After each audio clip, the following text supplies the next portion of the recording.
What's happening, everybody? Welcome back to another video with your favorite Mr. Cater.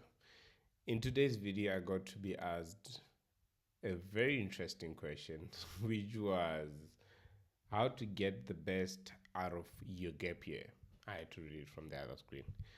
I got to just decipher the question into three major parts of how does it mostly happen that you get to be in a gap year, and what many other people end up doing, and what they should be doing instead. So, yeah, before you get to skip, just understand this case that I'm about to bring up at least. Right? In many cases, people end up in gap years because of many reasons. One of which almost happened to me was that we didn't really have enough funds at the beginning of the year to sort of register myself into the university.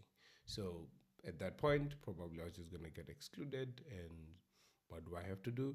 Well, take a gap year. But in many cases, which is what I'm sort of seeing these days, it's people get to surprise themselves. What I mean by that is that you sort of didn't expect to pass pretty well to go to the university or to higher learnings. And then, kaboom, when the results come, you just found out that, oh, you actually got to pass well. And then you also can be admitted to the university should you have applied in the first place. So then, in that case, you just end up, taking a gap year because, well, you didn't apply on time. I mean, there's many other reasons behind. I mean, you guys can just share them on the comments below, just so that people can be aware of them and be able to sort of, take some other steps on time. But there is this other side of this story that says, well, what people are doing with their time or with their gap year. In many cases, there is this whole good statement that always says, I'm still trying to figure out myself. Well, sure, are you? I mean, are you saying you still don't know yourself at 19 years? Maybe not, right? But again, I'm not here to judge. I'm just here to just sort of maybe take a look at this whole thing in a different manner.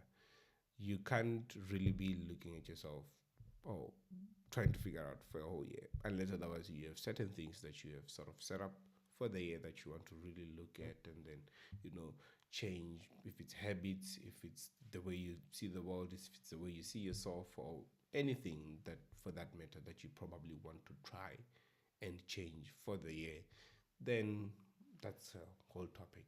At this point, I'm talking about those who just use that statement as a blocker for people to not even ask what you have plans, or what plans do you have for the year, or maybe for the next year. That is mostly the reason that is used by people.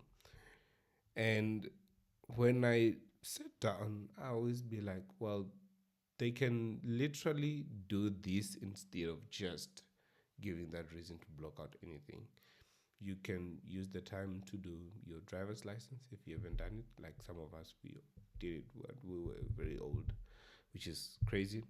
You can literally go and work anywhere, be it at factories, be it at shops, be it at maybe a nearby doctor reception. I mean, if you passed well, definitely, if I'm a doctor, I would be happy to put you in a reception position, or any other position that is around.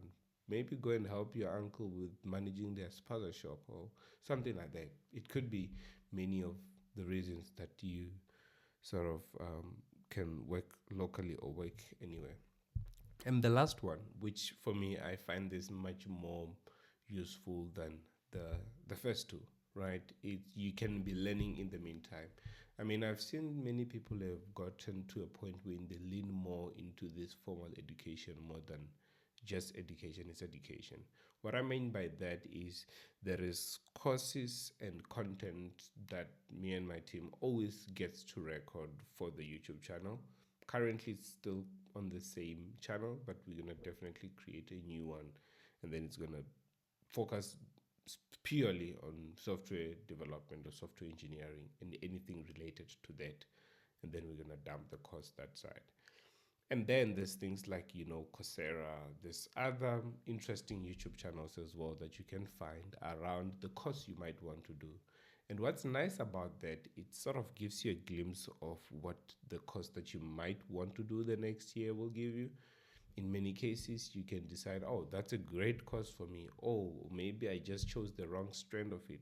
Or maybe just find out that it's not even the course that you would like to do in the first place. But you will never get to know if you just keep on trying to figure out yourself for the whole year without really doing anything.